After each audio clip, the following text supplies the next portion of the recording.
Hello my lovelies, it's me. Now, this is a film I've been wanting to discuss for a while because not only is it one of my favourite comic book adaptations, but it also features perhaps my very favourite DC character. And no, I am not talking about Batman. No, I'm not talking about Superman. And no, I'm not even talking about Wonder Woman. I am referring to Constantine, made in 2004, directed by Francis Lawrence, and starring Keanu Reeves as the man himself, John fucking Constantine. Alright, first and foremost, a couple of ground rules. It would also help if I was able to enunciate. 1, I am fully well apprised that John Constantine's last name is actually pronounced Constantine as per the original pronunciation by Alan Moore. But here's the thing, maybe I'm an ignorant person, but I've always felt that the name Constantine tends to roll off my tongue a lot easier, and it kind of sounds cooler. So it is what it is, and that's how I'm gonna pronounce it, so deal with it. Secondly, it's very difficult to discuss a comic book film without doing the whole compare and contrast thing, because it's inevitable. But here's how I'm going to approach this film. While it does have the very same core elements of the Hellblazer comic books, as well as Constantine's attitude and what he deals with, and a couple of references to a few story arcs in the past, I am going to approach this film as a standalone project, because for my money, I think that's what it does. It stands very well on its own. So there we go. Alright, so first and foremost, about the character Constantine himself. The reason why I'm a massive fan of the character is how much I didn't like him at first. Because as some of you who have read the comic books will well know, John Constantine is not what you would call a superhero. What he does is supernatural, and yes, at the end of the day, he does do heroic deeds, but he is not super altruistic. Like, he is a con man in the comic books, okay? He's not a pleasant person. He also sung in a punk band, but I don't think that has anything to do with his morality. But Constantine he's not a selfless person. He's actually quite selfish. So when I first read the comic books, I was like, this guy's a dick. This guy is not a very nice character. He's, he can be, quite mean. He's cynical. He's not your ideal sort of character. But therein lies his beauty the more you come to understand him. Constantine, for all of his brashness and his very brusque behaviour, he has reason to be. Constantine has had a very, very difficult history, and it's not as if it is a destiny that he has chosen for himself. In some cases, he has resigned himself to his fate, but in other ways, he could have been like an idealistic person like some of his other DC superhero kin, but he's not. He has been dealt a very, very rough hand. And therein lies the charm of his character. He's very blue collar. He is as real as you could possibly make him. Like, yes, he is an occult detective, and he has the amazing ability to cast spells and sort of just do all sorts of wild and wonderful stuff pertaining to the supernatural. But he is still a mortal man, okay? He still makes very mortal mistakes. He can be a complete jerk, but you can completely understand where he's coming from. So going back to the film, let me put it this way. Keanu Reeves is not immediately who you think of in terms of John Constantine. The original John Constantine looked like Sting, okay? He was kind of hot.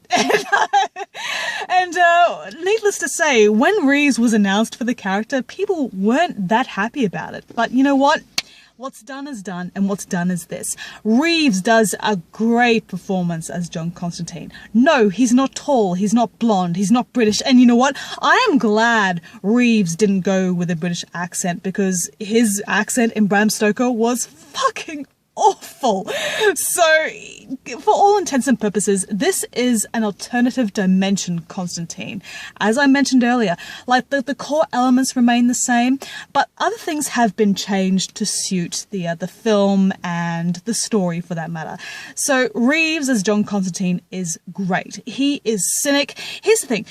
John Constantine is dying at this point in the story, okay? He doesn't have much to live for.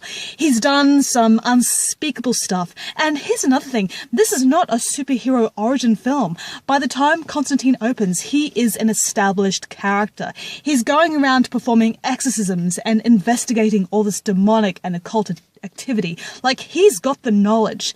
He's had the knowledge for quite some time, and it is slowly, physically, or rather figuratively and literally killing him on top of other things. Like, the man is dying of lung cancer from consistent chain smoking. It's not a good situation for the character to be in.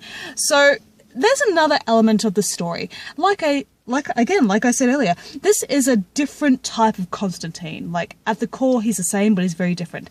Now, the reason why they made this change is because Constantine is as much a detective noir film as it is supernatural thriller. This is a detective movie first and foremost. And the reason why that is so, when you sort of apply the typical superhero formula to the Hellblazer comic book, it doesn't work. Like, John Constantine does not abide by the rules, and the film doesn't abide by the rules, and that is what makes it so goddamn good.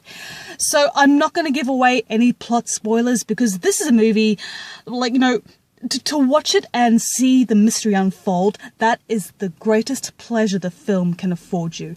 It's a pretty damn good story, and I do regret not being able to go into it in depth with you, but this is a review, okay? This is not supposed to be a plot analysis, so there you go. Which brings me to the other characters. Reeves is fantastic, as I mentioned before. He really does nail the bitterness and disappointment of John Constantine. He is the walking embodiment of fuck you. So also, Rachel Weisz as the dual roles as Angela and Isabella. Angela is a police officer, and she's investigating the mysterious death of her sister Isabella. Now, it has been labelled as a suicide, but she feels differently. And what could have so easily been your typical damsel in distress on paper, that is not what this Angela is. Angela is a proactive police officer. The only reason why she comes to John Constantine is that she has exhausted every single other avenue of investigation, okay? She too is at the end of her rope, and she is desperate to find a way to reveal this mystery. Shia LaBeouf as Chaz, once again, it's a massive deviation from the source material, but here's the thing. I'm probably going to cop some flack for this, but you know what? I have always felt that Shia LaBeouf is a good actor. His political and social leanings are different matters, okay? We're not going to go into that. But as a performer, as an actor, he does well. And the way he sort of approaches the character of Chas, who is, in the comic books, Chas is Constantine's most valuable and trusted friend. But in this film, he's more of a wannabe accomplice to Constantine. Like, he kind of idolizes Constantine. Like, he watches what he does, and he even tries to impersonate Constantine. He too wants to be an exorcist, that sort of thing. So, say what you want about the guy. I think he's a very good actor. And in the case of Chaz, he does what he does. Gavin Rossdale as Balthazar. Who would have thought that the lead singer of Bush could be so damn charismatic? And every now and again, he does slip up character-wise. But there is this really cool moment that when he and John meet face-to-face for the first time in the movie, Balthazar has a very ambiguous sexual quality to him. Now, Constantine in the comic books is a bisexual, so I'm thinking maybe this moment that Balthazar has by sort of getting in Constantine's face and going at him, that's pretty much his way to sort of reference Constantine's sexual sort of orientation. Maybe that's just me, but that's how I always read it. But he was pretty cool. I enjoyed his part in the film because it's not so much a throwaway role. He does have a substantial presence in it. Jaimin Honsu as Papa Midnight. It's not as expanded on as it is in the comic books, but there is this very interesting antagonistic backstory between Constantine and Midnight that's sort of hinted at in the movie, but it doesn't go too far in. Peter Stormare as Satan. Oh my god! One of the finest renditions of the character ever. I'm not going to go into the particulars, but Stormare has always had a quirky and menacing sort of look to him, just the way he plays his characters. He can be off-putting, but at the same time, he can be so goddamn charming, and infinitely watchable. Tilda Swinton as Gabriel. There is nothing more terrifying than a villain who has a reason. And there's nothing more disturbing to your sensibilities than looking at this reason and agreeing with it. Gabriel is a very fascinating and enigmatic character, and while she doesn't necessarily take pleasure in sort of, taunting Constantine, because, she knows Constantine is dying, but another great scene in this film involves, again, the primary meeting between these characters of Constantine and Gabriel.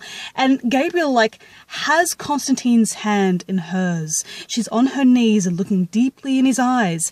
And she says, "John, you're fucked." It is so matter of fact. And as with Tilda Swinton in general, she is amazing. She can sort of disappear into a role, and she can give you more than what you could possibly anticipate from what could have been a two-dimensional character on the script. So there you go. Okay, so very, very quickly into the themes of this film. As I mentioned earlier, this is a detective movie, so it's all about the mystery and ambiguity. It doesn't immediately, lay its cards on the table. As the film progresses, you see how these things, take place. For example, when Constantine crosses between Earth and Hell, it is a lengthy and, very, difficult process. The way time moves in Hell is very different to the way it is on Earth. If you get captured in Hell, you get subjected to unspeakable tortures for millions of years, but on Earth it could be as short as 5 minutes. And the way it personifies hell, call me old-fashioned, call me uncreative, but I love it. I love when I see hell as the apocalyptic landscape that the Bible refers to it to.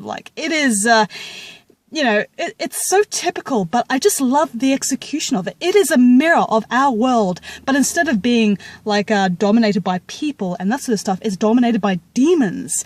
Demons who are constantly trying to rip your soul from your body. This is their territory, okay? You're not going to get out of it alive if they get their hands on you. I also love how the film approaches the supernatural. It is so difficult to make a supernatural thriller without being too favoritistic. Is that even a word? I don't care. I don't know. Who cares? But it's so difficult to find a film that has a very interesting way of tackling such a rich and diverse subject. And it doesn't even draw the line, okay? It doesn't present itself as the definitive interpretation of heaven and hell. This is the film universe of Constantine's Heaven and Hell, and I love it. It is so well executed, and I love the way that the lore and explaining how demons exist and how magic operates. Magic is an extension of the will of the user, and the more you believe in it, the more susceptible you are to the harm that magic can impose. Magic is a wonderful thing, but it's also incredibly terrifying. It's a blessing and it's a curse. And as Constantine says, the more sensitive you are to the demonic world, the more susceptible you are. This is a film that you have to watch. Oh, it's hot in here. This is a film that you need to watch more than once to get the full scope and appreciation of. When I first saw the film, I was I didn't hate it, but I was it was okay. But I am so thankful I got to sort of watch this film a couple of times over before I fully realized and came to love the different means that this movie employs to keep you interested, to keep you invested in the story. It is so untypical. It's familiar, at least in terms of basic concept, but it is so different in its execution. It's marvelous. So I give Constantine a 4 out of 5. This is not your typical superhero movie, and you know what? It's for the best. When you have all the Marvels and the DC expanded universe, I'm not knocking those at all. This is not the point of this review. But with a series such as Hellblazer, like Constantine, you need to be different. You cannot be typical with this sort of thing.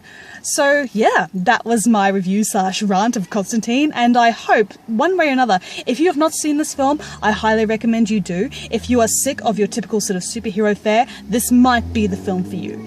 No guarantees, I'm just saying. So anyway, guys, thank you so much for listening to me ramble, and as usual, I shall see you in the next video. Bye bye for now.